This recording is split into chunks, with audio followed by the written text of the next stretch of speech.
Assalamualaikum warahmatullahi wabarakatuh. Perkenalkan, kami dari kelompok 3 ingin mempresentasikan hasil makalah kami tentang kurikulum dan pembagiannya di SDMI. Adapun nama-nama yang tergabung dalam kelompok kami yaitu Hasma Husna, Nurfadila, Lisayanti, Walisa, Rahmawati, Welana, Windiyanti. Untuk mengefisienkan waktu, langsung saja saya akan membahas mengenai pengertian kurikulum dan dilanjutkan oleh teman-teman yang lainnya. Pengertian kurikulum. Kata kurikulum berasal dari bahasa Latin currer, yang berarti lapangan perlombaan lari. Kurikulum juga bisa berasal dari kata curriculum, yang berarti a running course, dan dalam bahasa Prancis dikenal dengan Carter, berarti to run atau berlari. Dalam perkembangannya BMPM tahun 2005.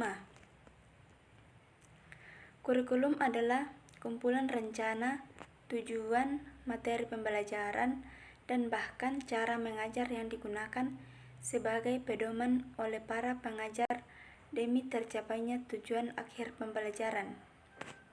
Kurikulum menurut para ahli. Menurut pendapat Al-Khawli, kurikulum diartikan sebagai perangkat perencanaan dan media untuk mengantarkan lembaga pendidikan dalam mewujudkan tujuan pendidikan yang diinginkan. Menurut Nurgiantoro bahwa kurikulum yaitu alat untuk mencapai tujuan tertentu dalam pendidikan. Kurikulum dan pendidikan adalah dua hal yang sangat erat kaitannya, tidak dapat dipisahkan satu sama lain. Nurgianto menggarisbawahi bahwa relasi antara pendidikan dan kurikulum adalah relasi tujuan dan isi pendidikan. Karena ada tujuan, maka harus ada alat yang sama untuk mencapainya. Dan cara untuk menempuh adalah kurikulum. Menurut Jegelen Seller and William M. Alexander, tahun 1956, pengertian kurikulum adalah segala upaya sekolah untuk mempengaruhi pembelajaran, baik di ruang kelas, di taman bermain, ataupun di luar kelas. Bismillahirrahmanirrahim. Assalamualaikum warahmatullahi wabarakatuh. Perkenalkan, nama saya Hulisa dari Prodi PGMI 6C. Baik, di sini saya akan melanjutkan penjelasan dari teman saya, yaitu komponen kurikulum. Yang pertama, tujuan kurikulum, materi kurikulum, strategi pembelajaran, organisasi kurikulum, dan evaluasi. Mungkin hanya itu saja yang dapat saya jelaskan. Saya akhiri. Wassalamualaikum warahmatullahi wabarakatuh. Baiklah, di sini saya akan menjelaskan tentang pembagian kurikulum. Tujuan kurikulum tiap satuan pendidikan harus mengacu ke arah pencapaian tujuan pendidikan nasional, sebagaimana telah ditetapkan dalam Undang-Undang Nomor 2 Tahun 1989 tentang Sistem Pendidikan Nasional. Komponen materi kurikulum pada hakikatnya adalah isi kurikulum dalam Undang-Undang Pendidikan tentang Sistem Pendidikan Nasional.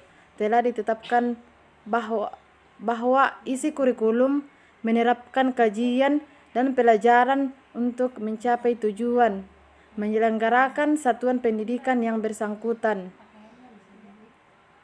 Komponen metode adalah cara yang ditempuh guru dalam menyampaikan materi kepada anak didik. Metode sangat menentukan bagi keberhasilan suatu proses pembelajaran. Organisasi kurikulum terjadi dari beberapa bentuk yang masing-masing memiliki ciri-cirinya sendiri. Evaluasi merupakan suatu komponen kurikulum, karena kurikulum adalah pedoman menyelenggarakan kegiatan belajar mengajar. Garis besar fungsi kurikulum itu ada 6. Yang pertama ada fungsi penyesuaian, yang kedua ada fungsi integrasi, yang ketiga ada fungsi diferensiasi, yang keempat ada fungsi persiapan, yang kelima ada fungsi pemilihan, dan yang keenam ada fungsi diagnostik. Nah, saya akan menjelaskan beberapa di antaranya. Yang pertama yaitu fungsi penyesuaian. Mengapa kurikulum dikatakan sebagai fungsi penyesuaian? Ya, karena kurikulum memiliki sifat yang mampu beradaptasi dengan perubahan yang terjadi di dalam lingkungan, atau dengan kata lain cenderung bersifat dinamis. Jadi tidak heran jika kurikulum dari masa ke masa itu selalu mengalami perubahan, mulai yang mungkin kita kenal pada saat SD yaitu KTSP 2006 sampai sekarang itu yang berlaku yaitu kurikulum 2013. Kemudian ada yang dikatakan fungsi integrasi. Nah, di sini kurikulum mampu menjadi alat pendidikan yang dapat membentuk pribadi-pribadi yang utuh serta berintegritas. Nah, apa itu berintegritas? Yaitu orang-orang yang nantinya memiliki kepribadian atau sikap yang jujur dan karakter yang baik. Kemudian adapun fungsi diferensiasi. Nah, di sini kurikulum merupakan alat pendidikan yang memperhatikan pelayanan kepada setiap peserta didik, yang mana mereka memiliki perbedaan masing-masing yang patut untuk dihargai. Jadi dengan adanya kurikulum, guru itu bisa menghargai perbedaan setiap siswa, bahwa masing-masing peserta didik itu memiliki perbedaan yang masing-masing, memiliki potensinya masing-masing, bakat dan minatnya masing-masing. Kemudian adapun manfaat dari kurikulum itu sendiri ada 4. Yang pertama itu manfaat kurikulum bagi guru, yang kedua manfaat kurikulum bagi sekolah, yang ketiga manfaat kurikulum bagi masyarakat, dan yang keempat manfaat kurikulum bagi peserta didik itu sendiri. Nah, seperti apa manfaat bagi guru? Ya, kurikulum dapat digunakan sebagai pedoman oleh seorang guru untuk merancang, melaksanakan dan mengevaluasi hasil kegiatan pembelajaran, apakah strategi atau metode dalam pembelajaran yang digunakan sudah berhasil, sudah sukses, atau masih belum. Kemudian yang kedua, manfaat kurikulum bagi sekolah. Ya, kurikulum akan mendorong sekolah untuk menyukseskan penyelenggaraan kurikulum itu sendiri. Contohnya seperti KTSP atau kurikulum tingkat satuan pendidikan. Yang ketiga, ada manfaat kurikulum bagi masyarakat itu sendiri. Jadi kurikulum dapat dijadikan sebagai pedoman atau standar bagi orang tua dalam membimbing proses belajar anaknya. Ya, yang keempat yaitu bagi peserta didik. Manfaat kurikulum bagi peserta didik itu sendiri adalah sebagai sarana untuk mengukur kemampuan mengukur kemampuan diri dan konsumsi pendidikan, dan sebagai konsumsi pendidikan. Ya, terima kasih. Assalamualaikum warahmatullahi wabarakatuh. Perkenalkan, nama saya Welana dari kelompok 3.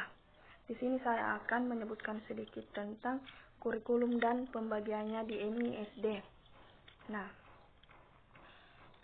saya mendapat bagian tentang konsep kurikulum. Nah, di sini konsep kurikulum ada 3. 1. Kurikulum sebagai substansi. 2. Kurikulum sebagai sistem. 3. Kurikulum sebagai bidang studi. Nah, itulah konsep kurikulum yang telah saya sebutkan tadi. Terima kasih. Wassalamualaikum warahmatullahi wabarakatuh. Di sini perkenalkan, nama saya Windianti dari PGNU Inam C, kelompok 3, yaitu materi matematika, pembagian dan pengertian kurikulum dan pembagian kurikulum. Nah, di sini saya mendapatkan bagian untuk menjelaskan slide ke-9, yaitu perkembangan kurikulum di Indonesia. Kita lihat di gambar. Ada 6 perkembangan kurikulum yang ada di Indonesia yang berkembang dari tahun ke tahun.